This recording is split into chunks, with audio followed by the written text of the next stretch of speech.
আলেম ওলামা ও ইসলামিক দলগুলোর মাথার উপর কেউ যেন কাঁঠাল ভাঙতে না পারে, এজন্য ঐক্যের বিকল্প নাই।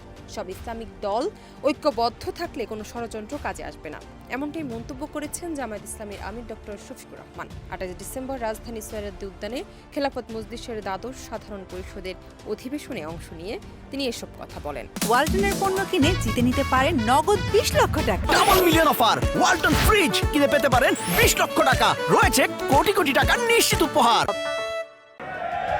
আর যেন আলিম ওলামা ইসলামের দলগুলোর মাথার উপরে কেউ কাঁঠাল ভেঙে খেতে না পারে, সেই ব্যাপারে আমাদেরকে সজাগ হতে হবে, সোচ্চার হতে হবে। জামায়াতে আমির আরও বলেন, সামনের বাংলাদেশ চলবে 24-এর মুক্তিযুদ্ধে অংশ নেওয়া তরুণদের আকাঙ্ক্ষা অনুযায়ী। নতুন বাংলাদেশে ফ্যাসিবাদ বিরোধী সকল রাজনৈতিক দল থাকবে ঐক্যবদ্ধ। তিনি বলেন, ছাত্রদের আমি স্যালুট জানাতে চাই। আগামীর বাংলাদেশ তাদের হাতে তুলে দিয়ে আমরা পেছন থেকে সহযোগিতা করতে চাই। আর যেন ইসলামিক দলগুলোর মাথার উপর কেউ কাঁঠাল ভেঙে খেতে না পারে, আমাদের সচেতন থাকতে হবে। জামায়াতের আমির বলেন, আওয়ামী লীগের আমলে 26.5 লাখ কোটি টাকা বিদেশে পাচার করা হয়েছে। আওয়ামী লীগ জাতীয় নেতাদের অপমান করেছে, লাঞ্ছিত করেছে, কষ্ট দিয়েছে।